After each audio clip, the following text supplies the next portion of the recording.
ये बीमारी खासी तेजी से अपने पैर पसार रही है। इसको लेकर विश्व स्वास्थ्य संगठन ने ग्लोबल इमरजेंसी घोषित कर दी है, क्योंकि ये बीमारी बड़ी तेजी से फैल रही है। अब तक ये बीमारी 72 से ज़्यादा देशों में फैल चुकी है और करीब 15,000 से ज़्यादा मरीजों की पहचान कर उनका इलाज किया जा रहा है। लोगों में सवाल है कि क्या मंकीपॉक्स के मरीज के साथ रहने पर भी ये बीमारी उन्हें घेर सकती है। क्या इसका वायरस हवा में फैल सकता है? लोगों के मन में इस बीमारी को लेकर कई तरह के सवाल उठ रहे हैं। इस संबंध में जब हमने मुख्य चिकित्साधिकारी डा. शर्मा और सामुदायिक स्वास्थ्य केंद्र जालौन के चिकित्साधिकारी डा. कपिल गुप्ता से बात की तो उन्होंने इस संबंध में विस्तृत जानकारी दी। WHO ने मंकीपॉक्स को लेकर अलर्ट जारी किया है, तो जिले में इसको देखते हुए क्या सुरक्षा बरती है? पहले तो मैं आपको ये बता दूं कि मंकीपॉक्स जो है ये बुखार इसमें आता है, वायरस होता है इसका मंकीपॉक्स का, और इसके साथ साथ इसमें चमड़ी में जैसे छोटी माता हुआ करती थी स्मॉल पॉक्स, उस तरह के रैसेज होते हैं, इसमें छाले पड़ जाते हैं या चकत्ते हो जाते हैं। दूसरी बात में महत्वपूर्ण है वो ये बता दूं कि ये जैसे कोरोना हम लोगों ने 2 साल से झेला है, तो उस तरह से संक्रामक नहीं है। ये सीधे संपर्क में आने से ही होता है, या दूसरा इसका जो संपर्क का तरीका है वो अंतरंग जो संबंध होते हैं, सेक्सुअल रिलेशंस, उसके माध्यम से ये फैलता है। तो हम इसमें सबसे पहला काम तो ये कर रहे हैं कि जो हमारे भारत में जो केसेस डिटेक्ट हुए हैं 4, उनमें से 3 केसेस ऐसे हैं जो बाहर से विदेश यात्रा करके आए हैं। तो सबसे पहला हम जो कर रहे हैं वो बाहर से आने वालों के लिए हम निगरानी उन पर रख रहे हैं, और ये प्रचार प्रसार कर रहे हैं कि जैसे ही कोई व्यक्ति यदि विदेश से यात्रा करके आता है तो वो हमारे ट्रैकिंग सिस्टम में आ जाए, हम उस पर नज़र रखेंगे।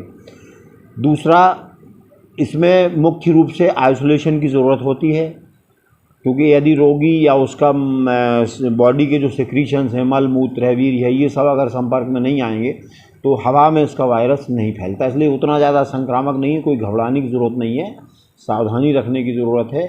और इसमें मुख्य रूप से जो डर है वो सेक्सुअल ट्रांसमिशन वाला है। तो उस तरह के जो विशेष वर्ग हैं, महिलाएं हैं जो इस तरह के उसमें सेक्सुअल वर्कर की तरह आइडेंटिफाइड हैं, या पुरुष हैं जो अकेले रह रहे हैं, जिनमें इसकी संभावना बहुत है कि वो इधर उधर अवैध संबंध उनके हो सकते हैं, उन पर थोड़ा सा गुपचुप तरीके से नज़र रखी जाएगी।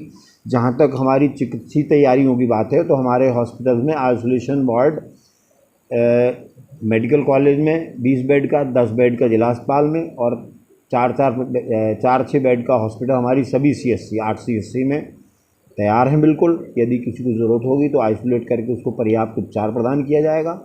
और मेरा पुनः जनता से अनुरोध है कि सतर्कता बरतें, और घबराने की आवश्यकता इसमें बिल्कुल नहीं है। Thank you. डॉक्टर साहब, कोरोना संक्रमण जैसी महामारी से देश अभी उबर भी नहीं पाया था कि एक मंकीपॉक्स नाम की बीमारी सामने आ रही है। क्या इसके लक्षण हैं और क्या इसका बचाव, और अपने सामुदायिक स्वास्थ्य केंद्र में क्या तैयारियां हैं इसको लेकर? मंकीपॉक्स, जैसा कि आप लोगों ने सभी लोगों ने नाम सुना हो, नई बीमारी है।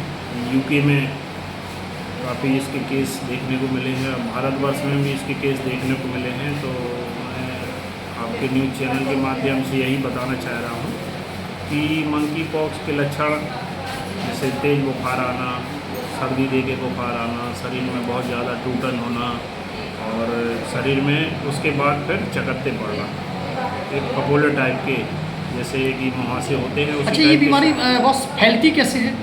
ये एक वायरल डिसीज है, और मंकीपॉक्स वायरस है। ये वायरल, जैसे सारी वायरल डिसीज फैलती हैं एक दूसरे के कांटेक्ट से, खांसने से, छींकने से, उसी टाइप से ये भी मंकीपॉक्स भी फैलता है।